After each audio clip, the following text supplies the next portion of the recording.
Hello students, how are you all? I hope so you all are fine. Now kids, we completed session number 1 of chapter number 4, right? In today's session number 2, I am going to explain you about effects of sun on weather. कि weather के ऊपर sun की effects आती है. Then after formation of day and night, कि day and night कैसे कैसे change होते हैं, क्यों change होते हैं, rotation, revolution, किस तरह से. Then I will explain that. Then after formation of seasons, कि हमारे seasons change होती है, right?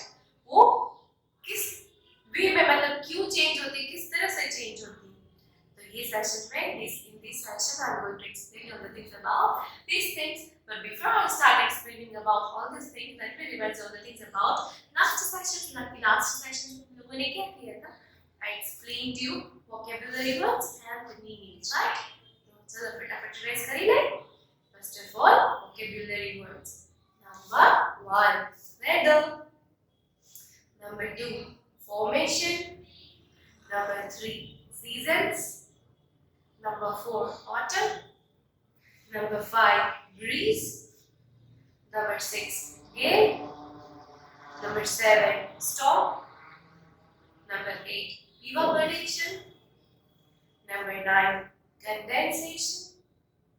Number 10, oceans. Number 11, hemisphere. Number 12, thunderstorm. Number 13, rotation.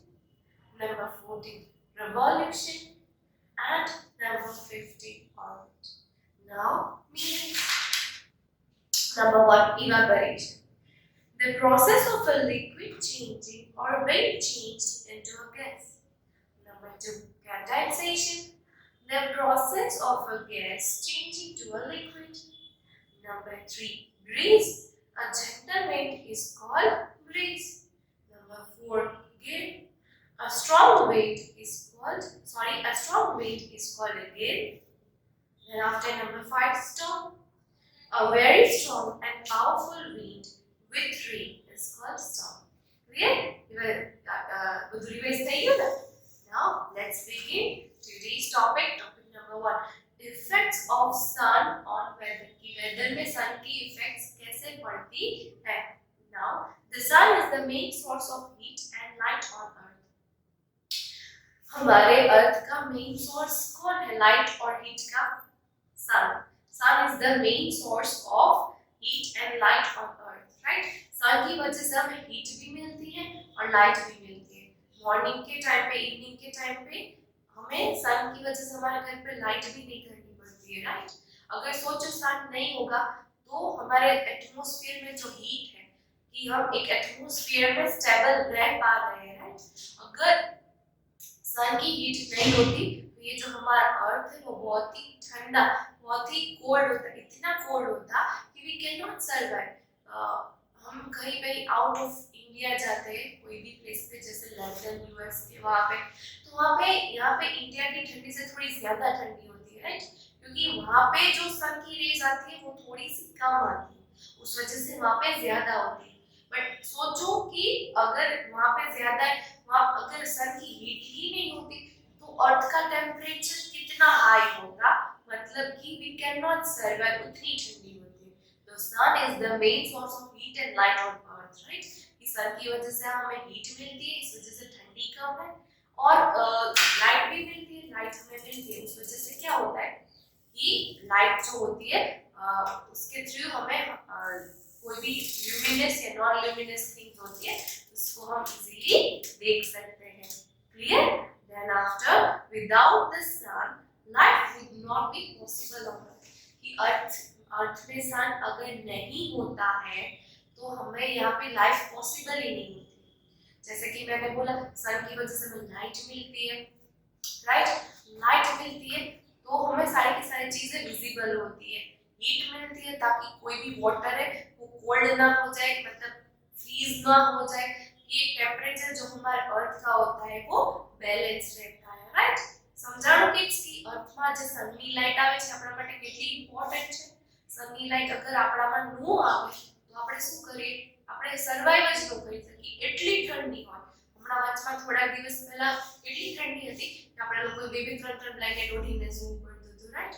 तो सोचो कि सन की लाइट ना हो तो કેટલી ઠંડી હોય, આપણે લોકો રહી જ ન શકીએ, ફ્રીઝ થઈ જાય આપણે લોકો. Clear? Now next, the sun causes changes in the weather through the following ways. कि सन है वो किस तरह से किस टाइप के चेंजेस करता है हमारे वेदर में. सन की जो हीट होती है वो हमारे एटमॉस्फेयर में ऐड हो जाती है, राइट. उस वजह से अर्थ का टेम्परेचर बैलेंस रहता है. Number 1, formation of day and night. Sun की वजह से फॉर्मेशन होता है. સનના કારણે આપણને લોકોને દિવસ અને રાત मतलब डे एंड नाइट का जो चेंजेस होता है वो फील होता है, राइट. अगर सन न हो तो आखो दिवस रात ज रहे तो આપણને કઈ લાइट દેખાય नहीं. फिर उसके बाद हम क्या करते हैं कि हम लाइट का इमेजिन किया, उसके बाद पता चलता है कि ये चीज है और ये चीज है. अगर सन ही नहीं होता तो हमें कुछ विजिबल होता नहीं होता. तभी हमें डिफरेंस पता चलता कि किसको डे बोलते किसको नाइट बोलते. पता चलेगा हमें? नहीं पता चलेगा. Then after formation of seasons, just because of sun कि हमें seasons का formation भी पता चलता है. कभी कभी winter आती है, कभी summer, फिर monsoon, then spring and autumn. These are the 5 seasons that we are suffering में, मतलब कि हम throughout the year ये सारी season को face करते हैं, right.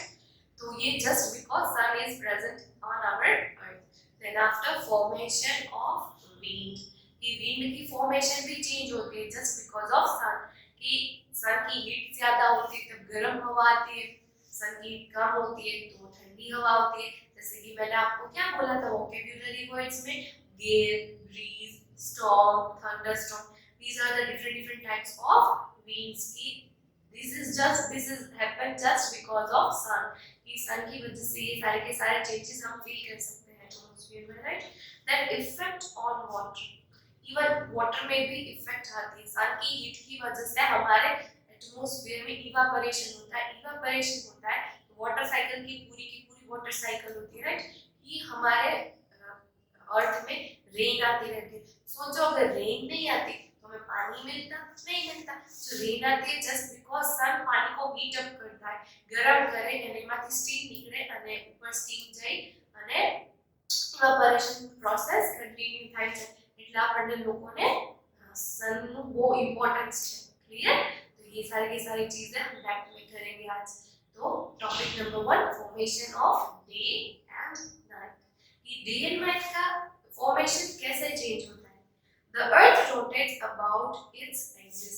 अर्थ છે ને એની एक्सिस ऊपर ફરે છે. कि सोचो कि अर्थ, उसके बाद आजू-बाजू में सन है, मून है और बाकी के सारे प्लैनेट्स होते हैं. वो अपनी खुद की प्लेस के ऊपर नहीं, उसकी एक फिक्स्ड प्लेस होती है जो हम लोग उसको इमेजिनरी एक्सिस मतलब कि हम लोगों ने एक इमेजिनरी लाइन बना दी है. मतलब कि जो अर्थ और बाकी के सारे प्लैनेट्स जो होते हैं वो अपनी प्लेस पर ही रोटेशन और रिवॉल्यूशन करते हैं. अगर हम एक क्लास में एक बेंच में ही सबको बैठना होता है तो हम बैठ पाएंगे नहीं बैठ पाएंगे, राइट. तो बिल्कुल उसी तरह से अपनी प्लेस पर ही रोटेशन और रिवॉल्यूशन करता है. सारे के सारे प्लेन्स अपनी प्लेस पर उसके एक फिक्स्ड पाथ रहता है, उसको हम एक्सिस बोलते हैं. उस अपनी ही प्लेस पर वो रोटेशन भी करते हैं और रिवॉल्यूशन भी करते हैं. The earth rotation causes the formation of day and night. Rotation मतलब એની ને એની જગ્યાએ ઘૂમે છે, એની ને એની જગ્યાએ ફરે છે, એટલે આપણા અર્થમાં ડે અને નાઇટ ફોર્મ થાય છે. અને રિવોલ્યુશન જ્યારે આમાં ફરે છે ને ત્યારે એને શું કહેવાય છે, ત્યારે આપણી સીઝન્સ ચેન્જ થાય છે. શું ચેન્જ થાય છે કિડ્સ? ત્યારે આપણી સીઝન્સ ચેન્જ થાય છે. ચલો મારી સાથે બોલશો. ચલો કરો. ફર્સ્ટ ફિંગર લ્યો. Rotation, revolution. 3 times we are going to do this. Rotation, ये अपनी प्लेस पर ही घूमना मतलब रोटेशन, और अपने पाथ पे घूमना मतलब revolution. Rotation, revolution, rotation, revolution. Clear? मतलब वो रोटेट करता है, राइट. तो वो रोटेट करता है तब हमारे अर्थ में डे एंड नाइट होता है, राइट. सपोज इमेजिन करो आ अर्थ છે અને આ સન છે. જ્યારે सन फेसिंग अर्थ હોય ત્યારે આપણે શું હોય, डे હોય.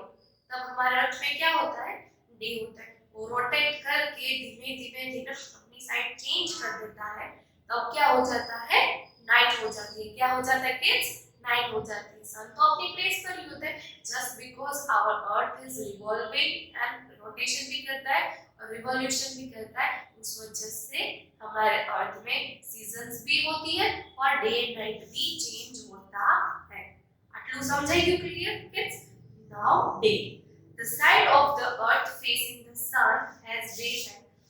अर्थ ની જે સન ની સામે ફેસિંગ ની સાઈડ હોય ને ત્યારે શું હોય, આ સન છે, જે સાઈડ अर्थ ની જે સાઈડ સન ની સામે આવે ને ત્યાં ડે હોય, અને જ્યારે એ રોટેટ કરતી કરતી ઓપોઝિટ સાઈડ ચાલી વયું છે ત્યારે શું થઈ જાય કિડ્સ, આ સાઈડ નાઈટ થઈ જશે અને આ સાઈડ શું થઈ જશે, ડે થઈ જશે। Clear? During the day, the sunlight heats up the air around us. कोई नोटिस કર્યું છે? કર્યું છે, ખબર જ હશે બધાને। I think you all know कि जब डे होता है तब हमारे एटमॉस्फेयर में गरम होय આપણો एटमॉस्फेयर કેવું હોય, ગરમ, बिकॉज सन ની જે હીટ છે ને એ એટમॉस्फेयर ને હીટ અપ કરે છે। શું કરે છે? હીટ અપ, मतलब એના અંદર એડ થઈ જાય છે। એટમॉस्फेयर કેવું હોય છે, થોડું વોર્મ હોય છે। સમજાણું? નાઉ night, the side of the earth facing away from the sun has the nightfall. As the earth rotates and the night falls, it starts becoming cooler. मतलब જેવું સનની સામેનું રોટેશન ચેન્જ થઈને આ સાઈડ નાઇટ થઈ જાય છે અને આ સાઈડ શું થઈ જાય છે, ડે થઈ જાય છે, રાઈટ? તો આ સાઈડ જે ડે થઈ જાય છે ત્યાં એટમોસ્ફિયર હવે કેવું થશે, થોડું વોર્મ થશે। ધીમે ધીમે આ સાઈડ નાઇટ થવા માંડી, એનું એટમોસ્ફિયર કેવું થશે, ધીમે ધીમે કૂલ થઈ જશે। નોટિસ કરજો, ડે નું એટમોસ્ફિયર થોડું વોર્મ હશે અને રાતના જે એટમોસ્ફિયર હશે ને એ ડે કરતા વધારે થોડું ઠંડુ હશે। કેવું હશે? કુલર હશે, ઠંડુ હશે। એ ક્લિયર? કારણ કે જ્યારે સનના રેઝ એટમોસ્ફિયરમાં હીટ અપ થાય છે ત્યારે આપણું એટમોસ્ફિયર વોર્મ થઈ જાય છે, અને જ્યારે સન વયો જાય છે તો એનું જે સનના રેઝ છે એ પણ જતા રહે છે, એટમોસ્ફિયર કેવું થઈ જાય છે, ઠંડુ થઈ જાય છે। Clear kids? Now for clear, I hope so you understand formation of day and night. સમજાણું ને? અહીંયા તમને image through out the explanation હતી કે સનની સામે આવેલો પાર્ટ છે એને ત્યારે ડે થાય છે અને આ બાજુ નાઇટ થાય છે, પછી રોટેટ કરીને આ સાઈડ આવે ત્યારે અહીંયા ડે થાય છે અને અહીંયા નાઇટ થઈ જાય છે। Clear kids? Now formation of seasons, ये सीजन्स कैसे चेंज होती है, समझाओ किड्स? फॉर्मेशन ऑफ सीजन्स, ये तो हमें पता चला कि सन डे नाइट का तो हमें क्लियर हो गया ना। Now we are supposed to understand about formation of seasons. Now the earth rotates about its axis. એની જગ્યાએ ઈ રોટેટ થાય છે, મેં કીધું એની જગ્યાએ ઈ રોટેટ થાય છે। The axis is tilted or inclined at an angle. એની જગ્યાએ રોટેટ થાય છે ને ઈ tilted છે, मतलब move into a sloping position. એની જે પોઝિશન છે ને સ્લોપી છે, થોડી આમ inclined છે, નીચી ટાઈપ્સની છે, ક્રોસ ટાઈપ્સ છે, રાઈટ? આમ inclined છે। The earth also revolves around the sun. अर्थ, जो अर्थ होता है वो सन के अराउंड रिवॉल्व करता है। किसके अराउंड? अर्थ हमारा जो होता है वो सन के आजू बाजू में रिवॉल्व करता है। समझाणु किड्स? मतलब सन तो ત્યાં ને ત્યાં છે, એની આજુબાજુમાં अर्थ रिवॉल्यूशन करे છે। इन अ फिक्स्ड पाथ और ऑर्बिट, वो भी अपने फिक्स्ड पाथ में, और पाथ भी बोल सकते हैं और ऑर्बिट भी बोल सकते हैं। એનો જે ફિક્સ્ડ પાથ હોય, એનું જે ફિક્સ ઓર્બિટ હોય, ત્યારે જેમ મેં કીધું ને કે અગર જો બધે એનો પોતપોતાનો ફિક્સ પાથ ન હોય તો સારે કે સારે પ્લેનેટ્સ એક दूसरे से भटकाई जाए, मतलब એવું થાય ને, तो अपने अपने पाथ पे ही वो रिवॉल्यूशन करते हैं। तो सीजन में क्या है कि सन के आजू बाजू में अर्थ रिवॉल्व करता है। ये सन है, ये अर्थ है, ये जो अर्थ है वो सन के आजू बाजू में रिवॉल्व करता है। उसको एक रोटेशन खत्म करने में 365 डेज लगते हैं। कितने लगते हैं किड्स? 365 डेज, मतलब पूरे साल में कितने डेज होते हैं? 365 डेज होते हैं ना। तो 365 डेज में वी आर फेसिंग 5 सीजन्स। આપણે કેટલી सीजन्स फेस કરી છે? 5 सीजन्स, मतलब સનની આજુબાજુમાં રિવોલ્વ થતા થતા જેટલા જે રેઝ આવે એની અકોર્ડિંગ આપણી सीजन्स ચેન્જ થાય છે। આટલું ક્લિયર? અને ઓલું રોટેશન શું કામ હતું? रोटेशन 24 आवर्स નું હતું, मतलब रोटेशन કેટલી કલાકમાં પૂરું થાય? એક રોટેશનને 24 hours લાગે પૂરું થતા. સમજાણું કે? એટલે કે 12 hours માં ચેન્જ થતું હોય, ધીરે ધીરે એનું રોટેશન ચાલુ છે. જો સનની રેઝ હોય ને ત્યારે મોર્નિંગમાં થોડી વધે બીકોઝ એનું રોટેશન જે છે એ અર્થનું ચેન્જ થાય છે, એટલે આપણને સનની રેઝ આપણને એકદમ વધારે આવે, ઓછી થઈ જાય ઇવનિંગમાં, રાઈટ? ઈ ટાઈપ્સનું હોય. તો રોટેશનને કમ્પ્લીટ કરતા 24 hours થાય છે અને રિવોલ્યુશનને કમ્પ્લીટ કરતા 365 days થાય છે. કેટલા થાય છે કિડ્સ?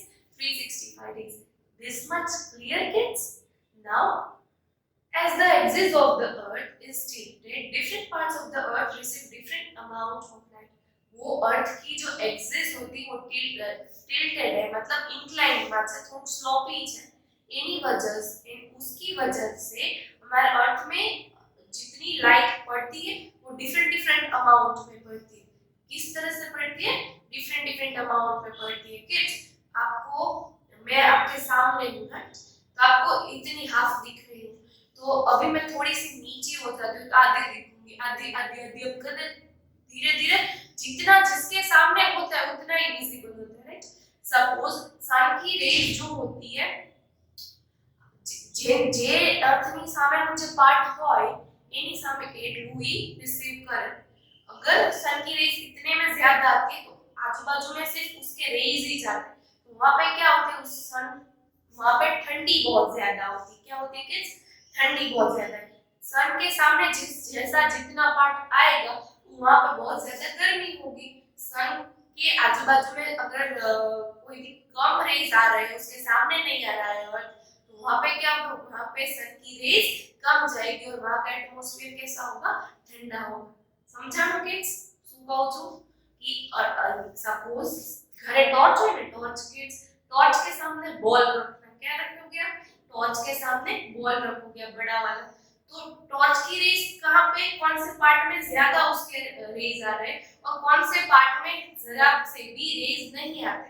तो मतलब सब जगह पे डिफरेंट टाइप्स के रेज आते हैं. जहां पे कोई प्लेस में बहुत सामने जो प्लेस आती है वहां पे बहुत सारी गर्मी होती है, क्रॉस में कम होती है, सबसे ऊपर वाले पार्ट में तो बहुत ठंडी होती है, कभी-कभी सन की रेज आती है. मतलब जहां पे जितनी अमाउंट की रेज पड़ती है उसके अकॉर्डिंग सन अपनी रेज देता है और उसके अकॉर्डिंग अपना टेम्परेचर होता है. Clear? While revolving around the sun, one of the Earth's hemisphere, the northern or the southern hemisphere, is closer to the sun and the other hemisphere is away from the sun. The hemisphere near the sun receives direct rays of light from the sun. Therefore, the hemisphere has summer. The other hemisphere receives slanting rays of light from the sun. Therefore, these hemispheres has winter. In between summer and winter seasons we have autumn, and between the winter and summer seasons we have spring. जैसे कि मैंने बोला, अर्थ के आजू बाजू में सन revolve करता है, राइट? जो मैंने आपको डे एंड नाइट के फॉर्मेशन में एक चीज नहीं बोली कि बीच वाला जो पार्ट होता है उसको क्या बोलते हैं? इक्वेटर. सन का जो बीच का पार्ट होता है उसको क्या बोलते हैं? इक्वेटर बोलते हैं. और हमने और अर्थ के दो पार्टीशन, अर्थ कौन से शेप में है? स्फीयर शेप में है ना? अर्थ कौन से शेप में है? स्फीयर शेप में. तो एक उसको हाफ कर दिया, एक पार्ट को क्या बोला है? हेमिस्फीयर. सॉरी, हमने उसको क्या बोल दिया? हेमिस्फीयर. एक साउदर्न हेमिस्फीयर है और एक नॉर्दर्न हेमिस्फीयर है, राइट? हेमिस्फीयर मतलब आधा पार्ट. क्या बोलेंगे किड्स? हेमिस्फीयर मतलब स्फीयर के आधे पार्ट्स को हम क्या बोलेंगे? हेमिस्फीयर. एक जो है वो साउदर्न हेमिस्फीयर है और एक जो है वो नॉर्दर्न हेमिस्फीयर. जब सन के सामने साउदर्न हेमिस्फीयर आता है तब वहां पे क्या होता है? समर सीजन होती है और पीछे में क्या होता है? विंटर सीजन होती है. जब दोनों क्लियर, जब वो अर्थ के रोटेशन स्लैंटिंग रेज में पड़ते तो एक साइड पे क्या होता है? स्लैंटिंग रेज मतलब कि अर्थ का रोटेशन हो रहा है, राइट? रोटेशन होते होते सन के सामने दोनों तरफ आएगी, तो सन के सामने सन की रेज यहाँ पे आएगी साउदर्न साइड, तो वहां पे क्या होगा? समर होगा. और पीछे क्या होगा? किड्स? विंटर होगा, राइट? तो जहां पे बिल्कुल क्रॉस, मतलब जहां पे रेज कम जा रहे हैं वहां पे विंटर होगा. मतलब जहां पे क्रॉस में रेज जा रहे हैं मतलब मीडियम है तो तो वहां पे एक जगह पे स्प्रिंग आएगा और दूसरी जगह पे ऑटम आएगा। यहाँ पे किड्स आपको एक इमेज दिख रही है, देखो बीच में क्या है, बीच में क्या है, सन। धीरे धीरे मैं आपको एक्सप्लेन करूंगी। ओके, सबसे पहले अर्थ की राइट साइड आप लोग देखो, जहाँ पे समर है और विंटर है, सन फेसिंग है, वहां पे समर है और उसके आधे हेमिस्फीयर में क्या है, विंटर है। वो फिर भी रिवॉल्यूशन करके यहाँ पे पोजीशन पे आता है। तब क्या होता है, सन के सामने आता है, वहां पे क्रॉस में रेस जाते, कहां पे जाते, क्रॉस में रेस जाते, तो वहां पे ऑटम सीजन हो जाती है और उसके पीछे मतलब आधे हेमिस्फीयर में कौन सी सीजन हो जाती है, स्प्रिंग सीजन हो जाती है, राइट।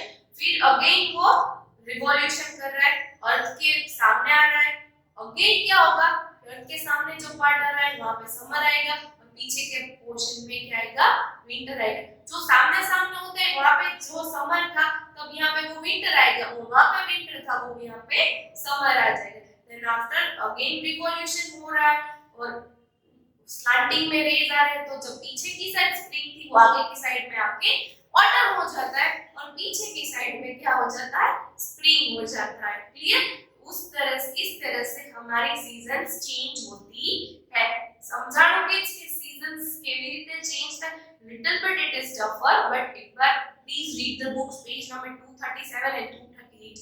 इसके जो आप रीड करोगे ना तो आपको इजीली अच्छी तरह से समझ में आएगा। डे एंड नाइट तो आई थिंक समझाएगी, बट सीजन में थोड़ा लिटिल बिट टफ છે, बट एक बार ફરીથી પાછો વિડિયો જોજો અને પાછું રીડ કરજો તો બધું મસ્ત મસ્ત સમજાઈ જશે। Clear? So kids, here we completed our session number 2. In session number 2 what I explained you? I explained you effects of sun on weather, कि sun की इफेक्ट वेदर में क्या पड़ती है, right. Then after formation of day and night, कि day and night का कैसे formation होता है, then after formation of seasons. Clear? હવે kids, I have shared a PDF with you, मैंने आपके साथ एक पीडीएफ शेयर की जिसमें ब्लैंक्स है, try to solve by your own self, कि अगर आप अपने आप सॉल्व करोगे तो आपको सब कुछ क्लियर है। अगर आपको बुक्स में से देखना पड़े या फिर किसी की हेल्प लेनी पड़े तो please read the book one time more. Okay, तो आपका ये चैप्टर का जो है वो सब कुछ क्लियर हो जाएगा। Now kids, in next session I am going to explain you about formation of wind, की विंड की फॉर्मेशन कैसे होती है। सी ब्रीज उसमें आता है, लैंड ब्रीज भी आता है ना। Then after effect on water, कि सन की इफेक्ट वाटर पे कैसे पड़ती है, कैसे इवेपोरेशन, कंडेंसेशन, ये सारी चीजें मैं आपको नेक्स्ट सेशन में एक्सप्लेन करूंगी। Okay kids, if you like my video, like it, and till next session kids, bye।